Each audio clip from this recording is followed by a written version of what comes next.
The title of the walk is Longest Walk 5.3 or 5-3, the last mile. I don't know if that means it's the last mile of the Longest Walk 5, but I think the message that we're trying to get out is ending domestic violence.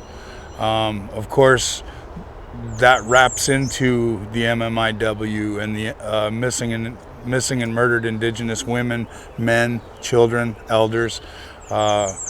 It also wraps in trying to retrieve our ancestors that were stolen at the boarding schools here in the U.S., because as we know, everybody knows it happened in Canada, but a lot of people here in the U.S. think it just happened in Canada.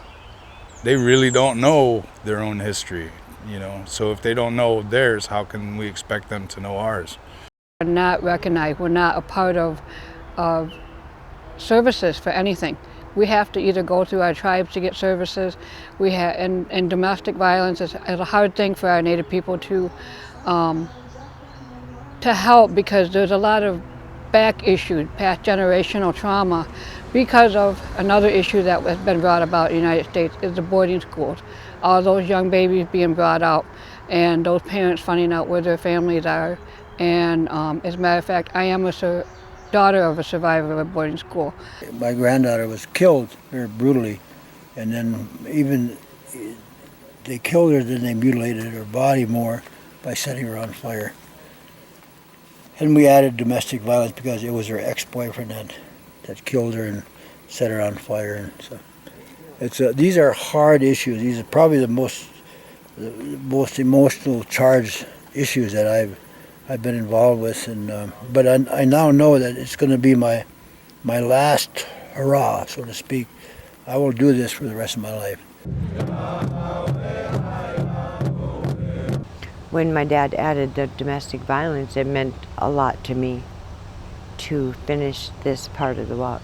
Because of our communities, and when we were trying to help my daughter, Rose Downwind, when she was going through domestic violence, we tried to help her go to the police and the tribal police and ICWA and the shelters, and they all told her that they couldn't help her, and it was like being pawned off to the next person who might help you, who maybe these guys can help you. And so it was just the process that we were going through. Nothing had to do with protecting my daughter. It was always, how are we going to put him away in jail? No, well, what about protecting my daughter? She's the one that's being harmed. And so when it was the war on drugs, my dad was convinced it was about drugs, that why they were fighting and these people were fighting. And we left Leech Lake. It's supposed to be 10 weeks, and we covered 1,700 miles by the time we get to Washington, or give or take. And so we are here in Michigan now, in Granville, and we just did a ceremony, and now we are on our way to a park. And so this is a run walk for the longest walk that started many, many years ago, before I was born, and it is a legacy and a heritage that we're leaving behind for people.